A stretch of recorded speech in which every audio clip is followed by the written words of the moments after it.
I want to talk to you about Hubert, because you've been on the team when he's been an assistant. And for him to be a head coach this year, and this is his first year as head coach, to reach Elite Eight, I mean, what have you seen from him in terms of like growth from being an assistant to just starting as a head coach to being one win away from the Final Four? Right. I think he's just been more vocal. Previous years as assistant, he hasn't really said too much.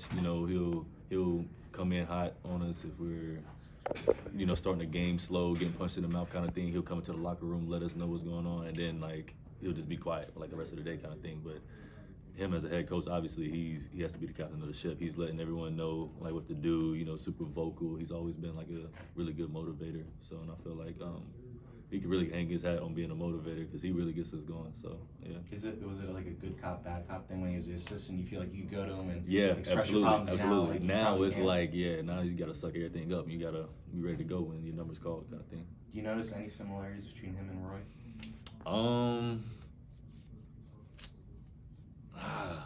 Honestly, I don't see any similarities. I really don't.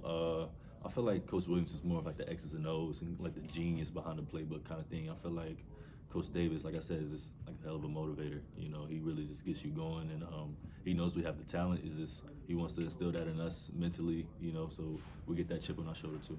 Leaky, with y'all's offense, you got 4 players with Brady, Caleb, RJ, and Armando who can go off. It feels like Armando's been very consistent, and then one of the other 3 wing players can shoot. What makes that super difficult for other teams to guard?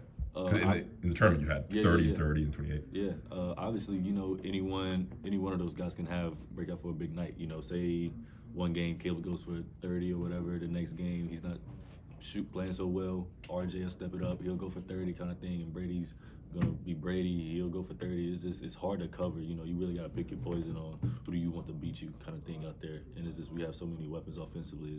It's fun to watch. And what's it like as a teammate watching one of those guys go off like yesterday with Caleb? Man, I love it. Honestly, yesterday kind of reminded me of my freshman year back when Kobe used to do it, though. It was just it's just so fun to watch, man. He really gets the crowd involved. He was just seeing his confidence just rise every shot kind of thing. He missed one badly. I think he got it right back, shot it again, and made it. And it was just, from then on, I knew he was going to win that game. So. Is it his confidence that kind of separates him? Because absolutely. I feel like he is never not going to turn down a shot. Absolutely. His confidence, he'll never turn down a shot. Absolutely. His confidence is through the roof, man. You can't teach that at all. In your journey, I went and covered you at Concord, and then every year more and more, and then this year is kind of a breakout year for you. What's that been like to get to now Elite Eight? What's kind of it been like at Carolina for you? Man, it's been a roller coaster, man. Honestly, from my sophomore year being one of the toughest years of my life, kind of thing, to finally make it to the Elite Eight, and we still got a shot at winning this whole thing. I feel like it's all in God's plan. Just try to stay humble and just keep working, kind of thing. So. Cool. Thanks, man. I appreciate it. Yeah, kind of building off that, Leaky. How about the evolution into becoming this defensive